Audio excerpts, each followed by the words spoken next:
बोलते वफादारी। ये बारिश में भीगने मतलब मैं नीचे हूँ और ये ऊपर बैठी है आराम से, लेकिन ये सिर्फ मुझे मिलने आई है। तो ये है वफादारी। तो इनके इनके लिए लोग ना वॉक करते वक्त भी डंडा लेके चलते हैं। सॉरी टू से, चाहे वो कुछ भी बोले, पर उनकी अपनी डर है, तो वो अपना डर का इलाज खुद करे। अपने डर मतलब वो इससे नहीं डरते कि हम अंधविश्वासों में फंसे पड़े, हम अंधविश्वास करके उन जंजालों में अपने कर्म खराब कर रहे हैं, what I mean to stress is. वो इस बात से नहीं डरते कि हम पीपल की पूजा क्यों कर रहे हैं, पीपल को, पेड़ को क्यों साड़ रहे हैं, चौराहे पे नमक मिर्ची लगाकर हम क्यों, मतलब वो इस बात से नहीं डरते। वो बस कुत्तों से डरते हैं, डंडा लेके चलते हैं। भाई कुत्ते उनसे नहीं डरते। और इस भरी दुनिया में जहाँ वो चल रहे हैं वहाँ पे कितने लोग उनको, मतलब वो इतने ढक कर है कि उनको ये समझ आ रहा है कितने लोग, कितने हमारे दीदीज, कितने आने जाने रोज वहाँ से जाते हैं, बच्चे जाते आते। आज तक वो कुत्तों और बच्चों का कोई क्लैश नहीं हुआ है। आज तक कोई महान मिनियंस, जो आप सोसाइटीज में वर्ड्स यूज करते हो ना ग्रुप्स में, why animal has created this, शर्म कर लो।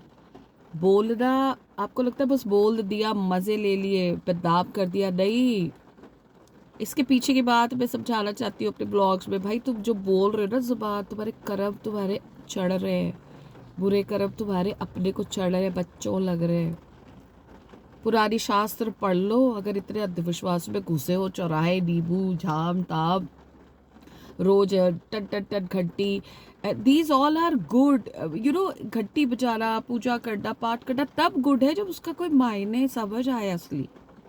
जिसको असली मायने नहीं समझ में आता वो तो ऐसे ही है, बस वही कितने ना कटी पतंग की तरह उड़े जा रहा है। तो पतंग को लग रहा है मैं उड़ रहा हूँ, उसको नहीं पता एक दिन बहुत धड़ाम से गिरेगा वो। किसी चीज को करना हो, सोचना हो, कहना हो, उसको पहले उसकी ऑथेंटिसिटी सोचो। मैं कर क्यों रहा हूँ, मैं बोल क्यों रहा हूँ, मैं सोच क्यों रहा हूँ, तब जाके करो ना जी। फॉलोवर बने पड़े मोदी भक्त, गोदी मीडिया। मेरे बारे में किसी ने बुरा कहना हो तो वो जाके ना किसी के गेट पे खड़ा हो जाएगा, बहाने करेगा, hi hello how are you. फिर धीरे धीरे ना वो मुद्दे पे आएगा, मैं तो वो मेरे जैसा बंदा मिल गया, चल अब जरा करे किसी की बदनामी। फिर वो ऐसे दो लोग और मिलके ना जानबूझ के कहीं और जाएंगे जहाँ उनकी तरह लोग होंगे, हेलो और बड़े दिन हो गए मिले ही नहीं आप। फिर वहाँ पे वो शुरू हो जाएंगे टॉपिक। ये सारे ट्रेल्स ना सब पता होता है सबको, लेकिन वो सोचते वही महान है। तो उनको ये नहीं पता कि इससे जिसके बारे में वो बोल रहे, और उसके सामने, अगर वो सामने से गुजर रहा हो या गुजर रही हो ना भाई, बात तक नहीं करेंगे। मतलब स्ट्रेंजर्स डिफेम जरूर करेंगे, लेकिन वो स्ट्रेंजर्स है। और उनको ये नहीं पता कि अगले को ना तुम्हारा कच्चा चिट्टा सारा पता है, और किसी दिन तुम्हारी चू भी सामने निकल गई ना भाई, वो कच्चे चिट्टे का सारा तुम्हारा ऐसा थप्पड़ पड़ेगा है कि उनको समझ नहीं आता ये बोल के क्या गया और क्यों गया। कि उनको ये नहीं पता होता अदर साइड को सब एक एक चीज़ पता है।